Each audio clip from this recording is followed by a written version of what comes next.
Beneath the silence of the night, there are secrets left untold, stories long buried in the earth, hidden by the fear of men. But no matter how you try to avoid them, sometimes mystery and the supernatural knock on the door of your life. And when you answer, there is no turning back. Not every shadow comes from you. In the stillness of the night, something else is breathing. One more step, and you can never return. From the darkness, someone whispered your name. Sometimes, mystery is far more terrifying than the truth.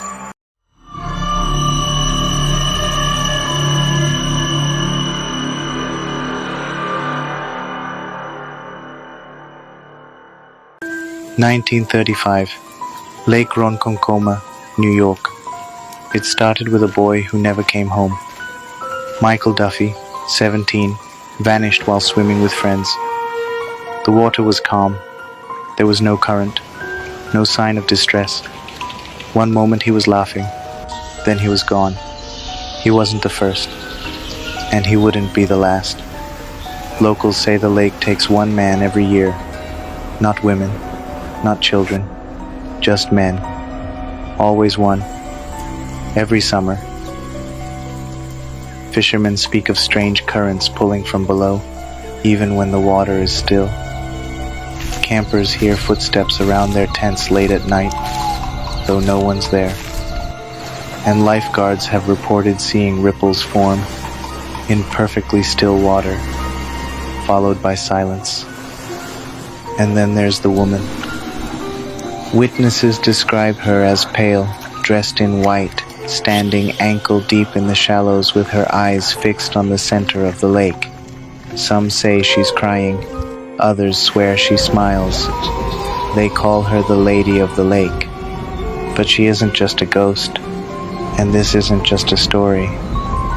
In 2014, a geophysical survey team used ground-penetrating sonar to map the lake bed. What they discovered was a perfectly circular depression, too smooth, too symmetrical to be natural. At the center was something buried. Divers retrieved a totem wrapped in ancient copper bands, its carvings unlike any known to regional tribes. It was moved to a university for analysis. Days later, the lab flooded from a burst main, despite being on the second floor. Every record, every sample, destroyed. Afterward, reports from lake-goers surged. Nightmares, whispers underwater, hallucinations of hands reaching from the deep. That's when historians began digging deeper, and they found what no one expected. Long before settlers arrived, this lake was considered cursed by multiple native tribes, but not because of a spirit, because of a door.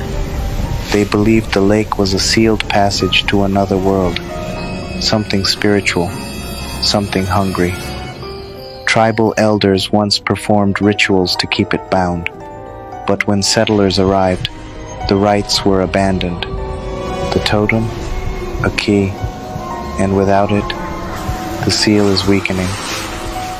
A young Native American woman, often called Princess Ronkonkoma, was deeply in love with a white settler, but their love was forbidden.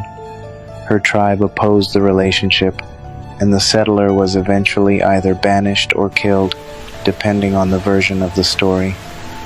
Heartbroken, she is said to have walked into the lake and never returned.